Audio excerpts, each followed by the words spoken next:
And you're from Canada. Yeah. One of the biggest phenomenon of the last couple of years has been Jordan Peterson. Yeah. What have you made of him, his rise, and what it says about the culture that people are so thirsting for what he's talking about? Peterson, first, he was very bright, extraordinarily articulate, and in some ways a compelling speaker. So he's an attractive figure in some ways. When I read him, I sense a lot of suppressed rage in him. The Marxists say, well, that wasn't real Marxism. What it really means, and I've thought about this for a long time, it's the most arrogant possible statement anyone could ever make. In fact, I think his voice is choking with rage a lot of the time. It's interesting because he talks about rage, that you have to deal with it. I don't think he understands just how angry he is. It means if I would have been in Stalin's position, I would have ushered in the damn utopia instead of the genocidal massacres, because I understand the doctrine of Marxism and everything about me is good.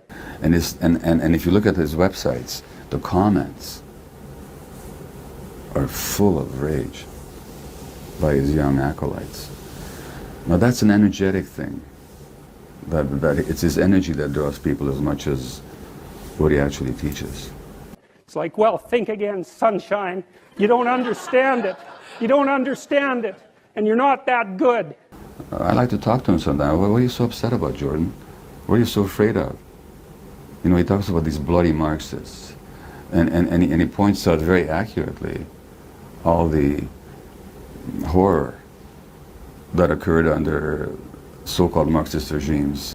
And if the power was in your hands, assuming you had the competence, which you don't, you wouldn't have done any better. And even if you had, there would have been someone else waiting right behind you to shoot you the first time you actually tried to do anything good. He's absolutely accurate about that. But then he promotes Christianity. Shall I tell him about the mass murders that occurred in the name of Christianity? And that's what happened to all the old guard who ran the damn revolution. Stalin rounded them all up and shot them, along with their families and millions of other people. Shall I tell him about all the millions that were slaughtered in the names of the gentle Jesus? In other words, let's be fair about it.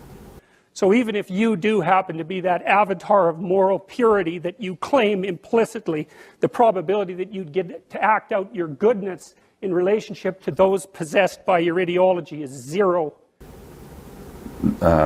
He seems to pick ideologies to attack and abhor and embrace other ideologies that are just as murderous. But how about asking, how come a religious philosophy that was meant to promote love and acceptance and compassion has become such an agent of 2 millennia of repression, oppression, and killing?